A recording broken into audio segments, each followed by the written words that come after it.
YSRCP fire brand Kodali నానికి big shock తగిలింది. విశాఖలో ఆయనపై కేసు నమోదైంది.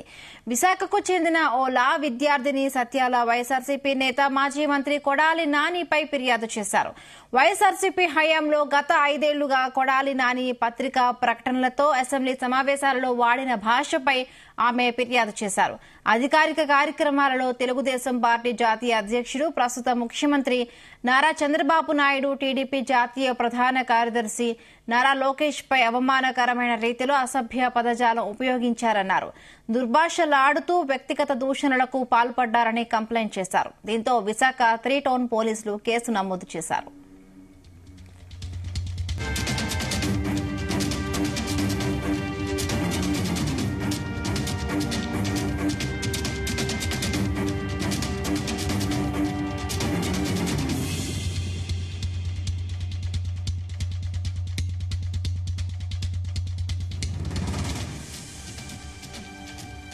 ఇక సోషల్ మీడియాలో అనుచిత వ్యాఖ్యలు మాట్లాడిన వారిపై ఇప్పటికే టీడీపీ ప్రభుత్వం వరుసపెట్టి వైఎస్ఆర్సీపీ నాయకులపై కేసులు పెడుతూ వస్తోంది. టీడీపీ నేత కొడాలి నానిపై కూడా కేసు నమోదైనట్టుగా తెలుస్తోంది. దీనికి సంబంధించి మరిన్ని పూర్తి అప్డేట్స్ మా ప్రతినిధి నాగేశ్వరరావు అందిస్తారు. నాగేశ్వరరావు.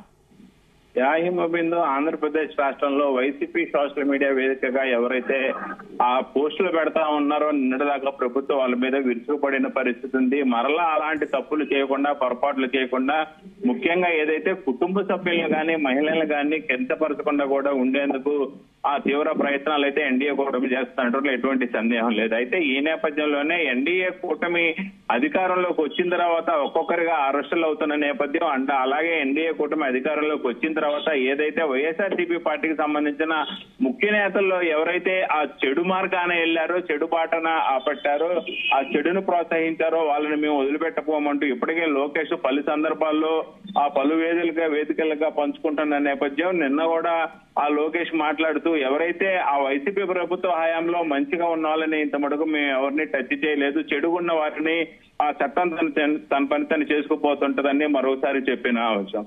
అయితే ఈ నేపథ్యంలోనే మరొకసారి ఆంధ్రప్రదేశ్ లో సంచలన వ్యక్తి అనుకోవచ్చు, టీడీపీ నుంచి వైసీపీలోకి వచ్చి ఆ జగన్ కి వీర విధేయుడిగా మారిన కొడాలి నానిపై మరొకసారి ఆ కేసు నమోదవటం సంచలనంగా మారింది. అది కూడా ఆ కొడాలి నానికి సంబంధించి నియోజకవర్గంలో కాకుండా విశాఖ తీరాన, సముద్రపు తీరానున్న విశాఖపట్నంలో కేసు నమోదవటం కూడా ఒకంత ఆంధ్రప్రదేశ్ లో సంచలనంగా మారింది. ముఖ్యంగా చూసుకుంటే ఆ కొడాలి నానికి సంబంధించి కూడా అతను ఎప్పుడు కూడా మాట్లాడే విధానంలో ఎక్కువ బూతు పురాణం ఉండటం, అసభ్య పదజాలం ఉండటంతో ఆంధ్రప్రదేశ్ లో ఒకంత 2019 నుంచి 2024 వరకు కూడా ఆ కొడాలి నానిపై పెద్ద ఎత్తున కూడా కొంత మేరకు వ్యతిరేకంగా మాట్లాడిన పరిస్థితి అయితే ఉంది ప్రజలు.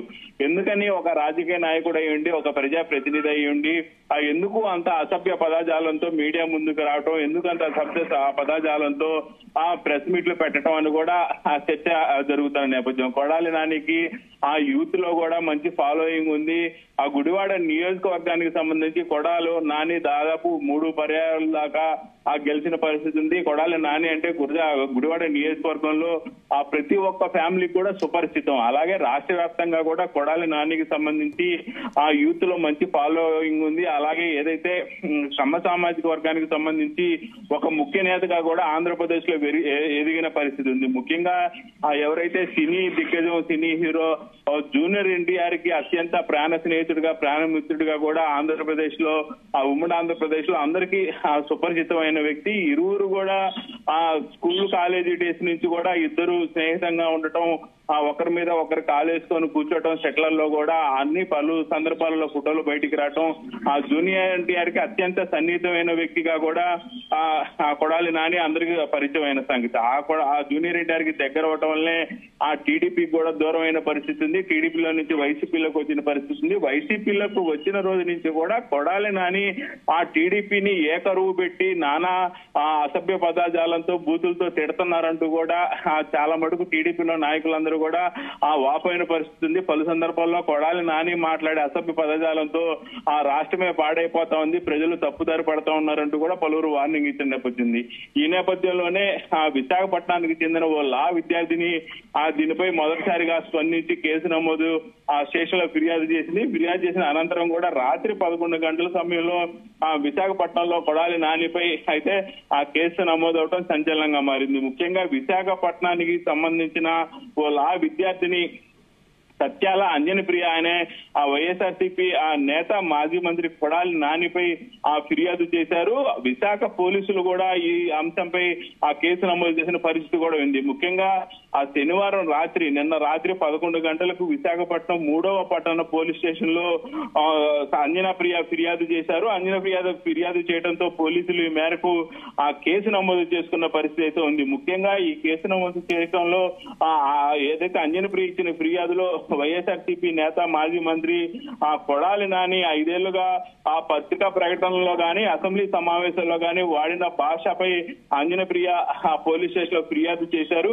అధికారిక కార్యక్రమాల్లో తెలుగుదేశం పార్టీ జాతీయ అధ్యక్షుడు ప్రస్తుత ముఖ్యమంత్రి నారా చంద్రబాబు నాయుడు గాని, టీడీపీ జాతీయ ప్రధాన కార్యదర్శి నారా లోకేష్ గాని పలు సందర్భాలలో పలు ప్రదేశాలలో అవమానకరంగా అసభ్య పదజాలంతో ఉపయోగించి దుర్భాషలాడుతూ వ్యక్తిగత దూషణలకు పాల్పడటంతో ఇదే విషయాన్ని పోలీస్ స్టేషన్ లో ఆమె ఫిర్యాదు చేసిన పరిస్థితి అయితే ఉంది. అది కాపీలో కూడా ఆమె వెల్లడించిన పరిస్థితి ఉంది. అలాగే కొడాలి నాని వ్యాఖ్యలు వారికి పరువు నష్టం కలిగించడమే కాకుండా సామాజిక మాధ్యమాల ద్వారా వారి వ్యక్తిగత గౌరవాన్ని ఆ కుటుంబ ప్రతిష్టను దెబ్బతీశాయని ఆమె ఫిర్యాదులో పేర్కొన్నారు. అలాగే కొడాలి నాని యొక్క వ్యాఖ్యలు ఒక బాధ్యతాయుతమైన మహిళగా తనను తీవ్ర ఆవేదన కలిగించిందని అంజన ప్రియ పేర్కొన్నారు. ఆయన తరచుగా ఆ ప్రసంగాల్లో గాని మీడియా వేదికలపై గాని న్యూస్ ఛానల్లో సహా ఇతర మీడియాలో ఆయన మాట్లాడే ప్రతి క్షణం కూడా దుర్భాషలు ఆడటం, బాడీ షేమింగ్ చేయటం, నిరాధారమైన ఆరోపణలు చేయటం వంటి చర్యల ద్వారా నారా చంద్రబాబు నాయుడు గారిని వారి కుటుంబ తీవ్ర అవమానకర వ్యాఖ్యలు చేశారని దానిని ఒక మహిళగా ముఖ్యంగా ఒక లా విద్యార్థినిగా ఇటువంటి అసభ్య పదార్థాలు వినటం చూడటం నాకు చాలా బాధ కలిగిస్తుందని కూడా ఆమె తెలిపారు. ఇది సమాజంలో యువతపై ప్రతికూల ప్రభావం చూపించడమే కాకుండా ప్రజాస్వామ్య విలువలకు హానికరంగా ఉంటుందని కూడా ఆమె వెల్లడించిన పరిస్థితి. ముఖ్యంగా ఇలాంటి వ్యాఖ్యలు ప్రజా ప్రవర్తనను ప్రతికూలంగా ప్రభావితం చేయగల సామర్థ్యాన్ని కలిగి ఉంటుందని కూడా ఆమె ఫిర్యాదులో పేర్కొన్నారు. అలాగే ముఖ్యంగా యువతలో ఇది విషపూరితమైన ఆన్లైన్ సంస్కృతిని సృష్టించడాన్ని కూడా ప్రోత్సహిస్తుందని, ఇటువంటివన్నీ ఉపేక్షిస్తే యువత వీటినే ఆదర్శంగా తీసుకునే ప్రమాదం ఉందని, యువత తప్పుదారి పెట్టే అవకాశం ఉందని కూడా అంజన ప్రియ ఆ ఫిర్యాదులో పేర్కొన్నారు. అలాగే ఇదే జరిగితే దారి తప్పిన యువత ముఖ్యంగా మహిళలపై అభ్యంతరకరమైన భాషతో సామాజిక మాధ్యమాలలో దుర్భాషలాడుతూ దిగితే ఆత్మహత్యలు చేసుకునే పరిస్థితి కూడా ఉంటుందని ఆ ఫిర్యాదులో పేర్కొన్న పరిస్థితి అయితే ఉంది. ముఖ్యంగా ఈ విషయంలో పోలీసులు కఠిన చర్యలు తీసుకోవటం వల్ల అపఖ్యాతి పాలైన వ్యక్తుల గౌరవాన్ని నిలబెట్టినట్టు ఉంటుందని, బహిరంగ వేదికలపై దూషించే పదాజాలం, అవమానకరమైన వ్యాఖ్యలను